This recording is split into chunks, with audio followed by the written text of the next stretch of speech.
एक खामोश सहराई गांव में जब सुनहरी धूप रेत को छू रही थी, अयान नामी एक छोटे लड़के को खजूर का एक नन्हा सा बीज मिला। वो उस बीज को छोटा, गैर अहम और तकरीबन फजूल समझ रहा था। दादा जान ने उसे बताया, मेरे प्यारे आयान, रसूल अल्लाह सल्लल्लाहु अलैहि वसल्लम ने हमें एक खूबसूरत बात सिखाई है। अगर क़यामत आ जाए और तुम्हारे हाथ में कोई बीज हो तो उसे लगा दो, क्योंकि अल्लाह कोशिश की कद्र करता है, खा वो कितनी ही छोटी क्यों ना हो।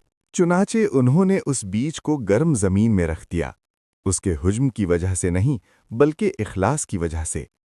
और अल्लाह जो निहायत रहम वाला है ने उसे साए, फल और बेशुमार बरकतों के दरख्त में बदल दिया। आयान ने दिल में सोचा, तो क्या एक नन्हा सा बीज भी इतनी ज्यादा भलाई ला सकता है? हाँ यान, अल्लाह के लिए किया गया हर अमल, चाहे वो कितना ही छोटा क्यों ना हो, देखा जाता है, उसका अज्र दिया जाता है और उसे बढ़ाया जाता है।